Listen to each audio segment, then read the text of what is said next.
I have been thinking about Will Rogers, the American humorist, the cowboy philosopher, the social commentator, who cultivated a philosophy rooted in humanity, humility, empathy, and a delightfully subversive common sense. He said, "I've never met a man I didn't like." And while he admitted some required effort, the spirit behind this remark was neither naive nor sentimental, and I get it. It was radical in its generosity, the belief that every individual, however flawed or foolish, possesses some measure of dignity that demands our patience and our mercy. Rogers came of an age when America was fractured, the early 20th century, when there were waves of industrial unrest, segregation, economic dislocation, political scandal. The Wall Street crash, shortly after which he died in an aircraft catastrophe. Yet, rather than retreat into bitterness or ideology, he chose humor as a kind of civic kindness. His jokes, barbed as they could be, were never cruel. And he believed that the flaws of the powerful should be mocked, but the foibles of ordinary people should be forgiven. His was a populism of compassion rather than resentment. And at the heart of Rogers' philosophy was a keen understanding of human fallibility.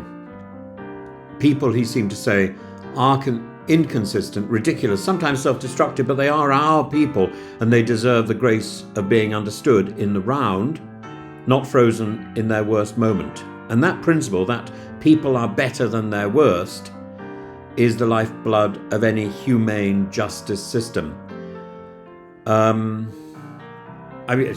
what I would say is, it doesn't mean we can't bitch about people sometimes and complain about them, but I've never met anyone myself.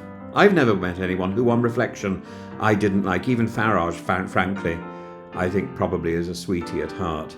And this is Rogers' approach, his moral maturity in action.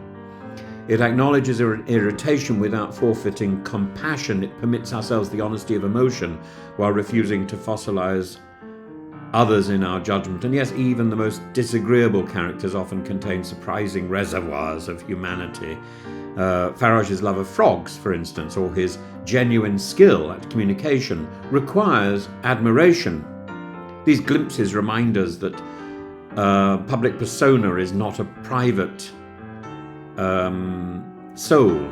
And then you come to Lucy Connolly, this young woman who posted an incendiary and hateful tweet in a moment of reckless, perhaps intoxicated bravado, who's become a lightning rod for wider cultural anxieties. And there's no need to excuse the comment to insist on this. She is more than that moment. People should be held accountable, yes, but not buried under the avalanche of their own error. A just society punishes deliberately, not vindictively. That is why we should punish the people, not the crime. The goal is not abstract retribution, but rehabilitation, responsibility, and re-entry into society. Gilbert and Sullivan's Mikado offers the wry number, let the punishment fit the crime, and on the surface it suggests a pleasing sense of proportion, but it's meant as satire, not jurisprudence. The idea that every act deserves its own specially crafted humiliation, execution for littering perhaps, is a grotesque parody of legalism, and it should be mocked. And yet modern Britain sometimes enacts such literalism with distressing seriousness. Someone sends a tweet in poor taste, then ruin their life, close their bank account, hound them from work, let the punishment exceed the crime. If we were to be seen as a civilized nation, not some 21st century Ceausescu Romania, then we must relearn the art of forgiveness. Justice must be consistent, but never vengeful. People like Lucy Connolly, like many others, do foolish things. But we are all just one stupid decision, one cruel impulse, one drink too many away from becoming the story that makes tomorrow's headlines. So, to echo Will Rogers, let's criticize, let's mock, but let's also forgive. Let's make space for people to be better.